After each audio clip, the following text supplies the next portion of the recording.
এ বিষয়ে আরো জানাতে শরীয়তপুর থেকে আছেন সহকর্মী সগির হোসেন। সগির হোসেন, জরুরি সেবা ছাড়া সব চিকিৎসা সেবা বন্ধ, এটা জানতে পারছি আমরা। এখন কি অবস্থা দেখছেন? আর আবারও ডাক্তারদের উপর আসলে হামলা হলো, এ বিষয়ে কি বলছেন সেখানকার ইয়েরা? কেউ গ্রেপ্তার হয়েছেন কিনা?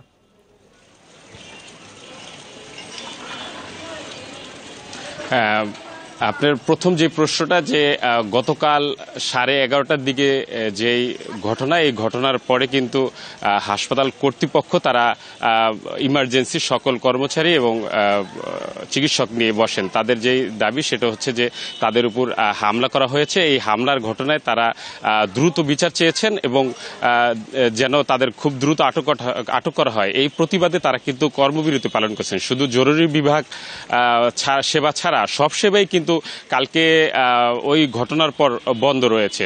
পাশাপাশি এখানে কিন্তু রোগীদের অনেক ভোগান্তি সৃষ্টি হয়েছে। বিভিন্ন রোগীরা আসতেছে এবং তারা কিন্তু জরুরি বিভাগ ছাড়া কোনো সেবা পাচ্ছেন না। তার জন্য আশেপাশে যেই বেসরকারি হাসপাতালগুলো আছে সেখানে কিন্তু তারা সেবা নিচ্ছেন এবং অতিরিক্ত টাকা তাদের ক্ষয় হচ্ছে এবং ভোগান্তির শিকার হচ্ছে। পাশাপাশি আমরা হাসপাতাল কর্তৃপক্ষ 5 জনের নাম উল্লেখ করে 25 জনকে আসামি করে কিন্তু একটি মামলা দায়ের করা হয়েছে। মামলা পরবর্তীতে এখনো কিন্তু আসামিদের এখনো কিন্তু গ্রেফতার দেখানো হয়নি।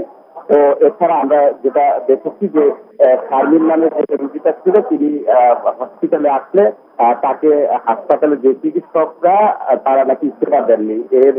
এরকম ঘটনায় কিন্তু স্বজনরা একটা ফাইল, ওই যে রোগী তার ফাইল চায় এক সিনিয়র নার্স থেকে।